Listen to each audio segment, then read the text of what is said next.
आज हम देखते हैं कि आपको लास्ट डे यानी कल पेपर है, तो आप ऑर्गेनिक केमिस्ट्री को कैसे पढ़े। ठीक है, देखो ऑर्गेनिक केमिस्ट्री आपको पता है ये प्रैक्टिस मांगती है। क्या? प्रैक्टिस। समझ में आया कि नहीं आया?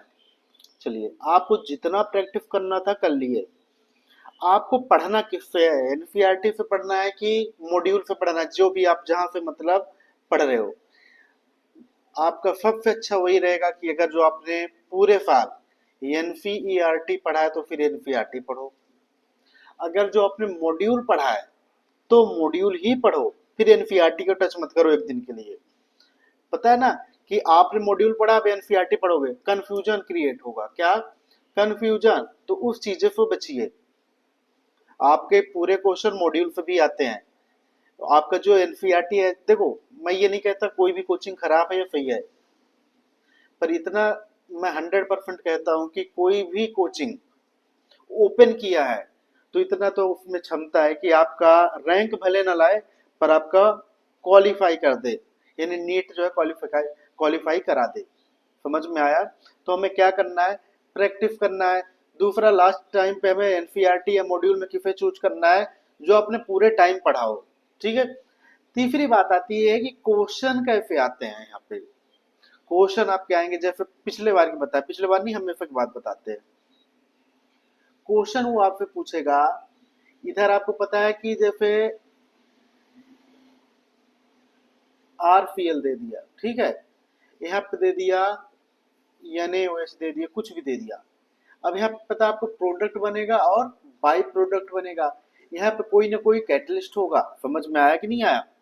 तो क्वेश्चन कितने तरीके से पूछता है हम आपको वो बता देते हैं। ठीक है, चलो यहीं पे हम डिस्कस कर लेते हैं टोटल कितने तरीके से क्वेश्चन पूछता है।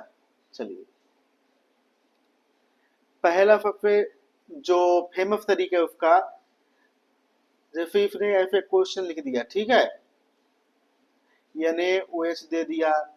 अब यहाँ पे आपको पता है प्रोडक्ट बनेगा, यहाँ पे बाय प्रोडक्ट बनेगा, यहाँ पे ये कैटलिस्ट रहेगा। ठीक है, तो देखो वो क्या करेगा कि या तो ये दे दे, ये दे दे और ये पूरा दे दे और पूछ ले कैटलिस्ट।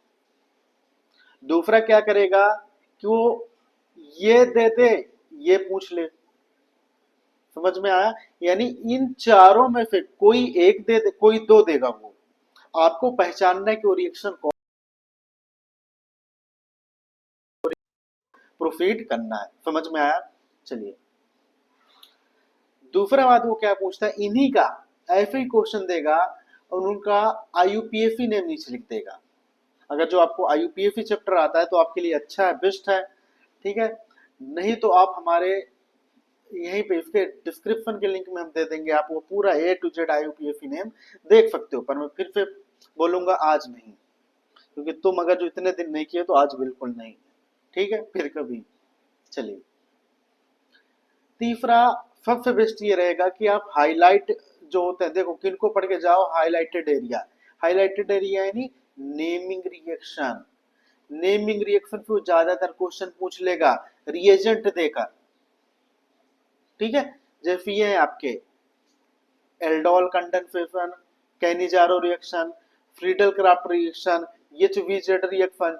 जिन्होंने पढ़ी है क्या एनसीईआरटी, उन्हें पता है एचवीजेड क्या होता है, फेंडमेयर क्या होता है, कितनी बार हमने बताया, रीमन रिएक्शन, डायजोटाइजेशन। बहुत बार हुआ है कि उसने डायजोटाइजेशन मल्टीपल रिएक्शन दे दिया उसने। मतलब पहले आप क्या करो, डायजोटाइजेशन करो, फिर उसके बाद आप यही फेंडमेयर रिएक्शन कुछ भी करो। ये उसने कई बार पूछा है। फिर कार्बाइलामाइन, सबसे इंपॉर्टेंट अगर जो इनमें से देखा जाए तो एल्डोल है, कैनिजारो है, फ्रीडल क्राफ्ट है और फेंडमेयर डायजोटाइजेशन और रीमन टेमर रिएक्शन। ये क्वेश्चन पूछता है। ठीक है, फिर वो क्या करेगा, इसी में एक कॉन्सेप्ट डाल देता है कभी कभार। बहुत इंपॉर्टेंट बात है, आपको कुछ इतना इजी क्वेश्चन दे देगा और आप उसका क्या करोगे, गलत कर दोगे। वो गलत क्यों करोगे? क्योंकि आपको पता है कि कुछ रिएक्शन ऐसे होते हैं जिनका क्या होता है, रीअरेंजमेंट होता है। क्या?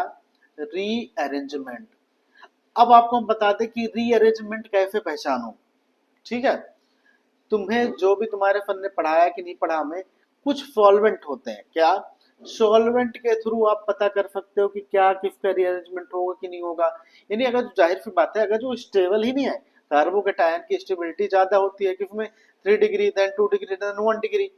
तो स्टेबिलिटी बहुत याद रखना। अगर जो तुमसे रीअरेंजमेंट में भी दिक्कत आ रही है तो एक बार उसकी स्टेबिलिटी देखना, और प्रोडक्ट से तुम चेक कर लेना कि जो, जैसे फॉर एग्जांपल के लिए CH3 Cl है, ठीक है, फी ये हुआ, लो इधर ले लो, यानी ये 2 डिग्री है। तो आप केवल ये देख के देख लेना, अगर जो तुमसे कुछ भी न बने तो रीअरेंजमेंट में तुम्हें पता है कि स्टेबिलिटी का ऑर्डर देख लेना।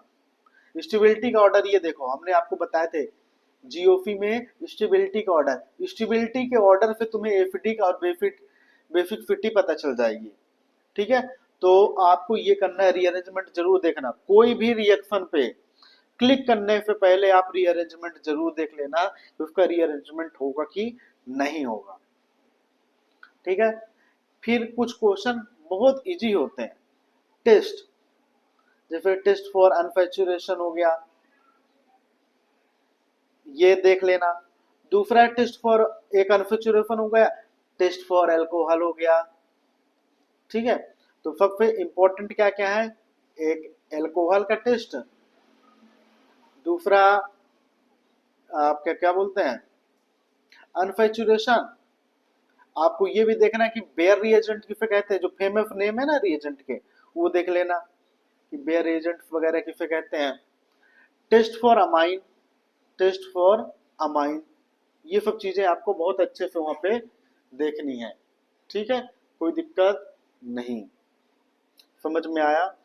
चलिए ये चीजें हम आपको देखते हैं, और कुछ नहीं है, बाकी आपको वही करना है, जीओफी पढ़ के जाना है, एफडी का और बेसिक इफेक्ट, आइसोमेरिज्म छोड़ देना, ठीक है। क्वेश्चन तो आएंगे पर ये टॉपिक बहुत हिट है, और एक बार आप एनसीईआरटी जरूर देख के जाना, अगर जो तुमने पढ़ा है, तो नहीं पढ़ा तो कोई बात ही नहीं है, ठीक है, याद रखना।